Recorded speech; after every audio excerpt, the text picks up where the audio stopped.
చదవండి, వాక్యం చదవండి. శ్రీ దేహమందుండు స్రావము రక్తస్రావమైన ఆమె 7 దినములు గడగగా ఉండవలెను.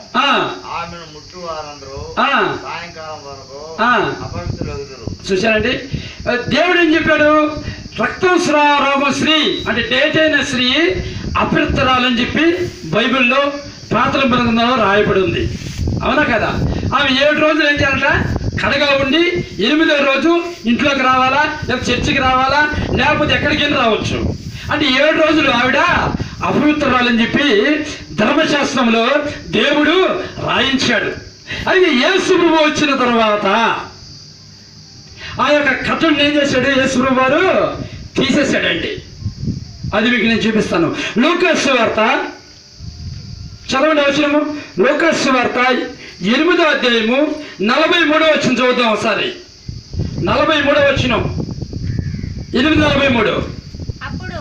అప్పుడు 12 ఏళ్ల నుండి రక్తస్రావ స్త్రీ ఎవరి చేతను స్వస్థత నొందినదై ఆయన వెనుకకు వచ్చి ఆయన వస్త్రపు చెంగు ముట్టెను.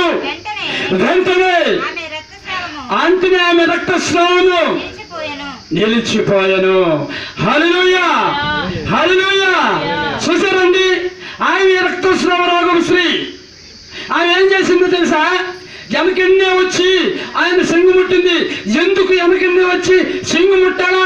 కుష్ఠోళ్ళు ముందుకు వస్తున్నారు, గుడ్డోళ్ళు ముందుకు వస్తున్నారు, ఆ రోగిస్తులు ముందుకు వస్తున్నారు, జలాదు రోగాలు ముందుకు వస్తున్నారు, దెయ్యాల పట్టిన వాళ్ళు ముందుకు వస్తున్నారు, జ్వరం ముందుకు వస్తున్నారు, కుంటోళ్ళు గుట్టోళ్ళు మోగలు చెమటలు అందరూ ముందుకు వచ్చి ప్రార్థన చేయించుకుంటే ఈమె ఎందుకు సైక వెనకొచ్చి తాకింది?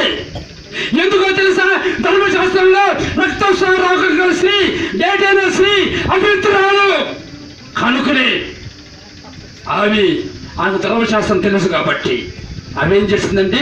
యేసు ప్రభువు ఏమని అనుకుంటాడేమో, ప్రజలేమని అనుకుంటారేమో అనే ఉద్దేశంతో భయపడుతూ ఆమె తాకిందండి.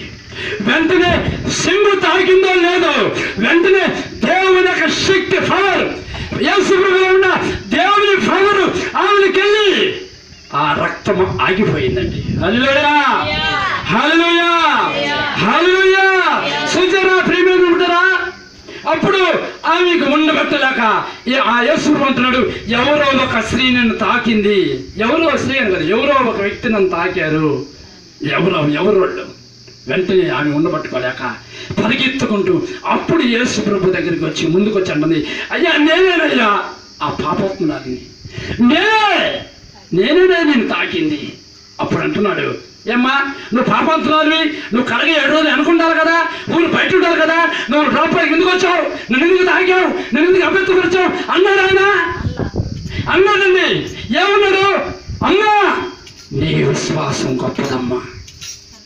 చూడండి, నీ విశ్వాసం గొప్పదమ్మా, నీకు స్వస్థత కలిగిందమ్మా, నువ్వు అనుకున్నది జరిగింది. చూసారా ప్రేమైందని పట్టారా?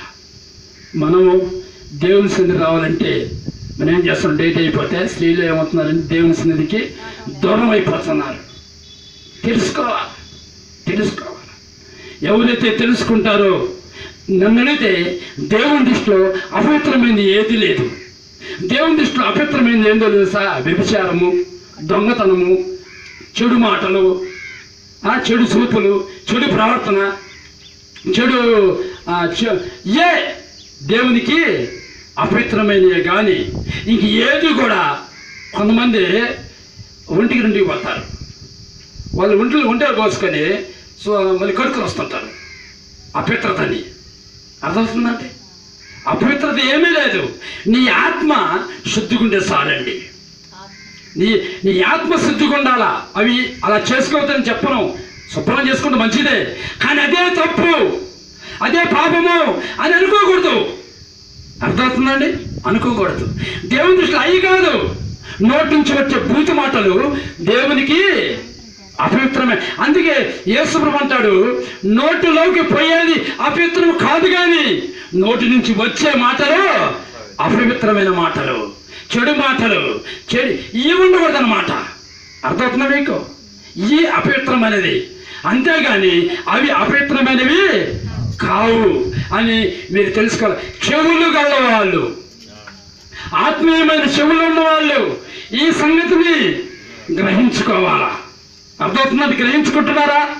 గ్రహించుకోవాలా.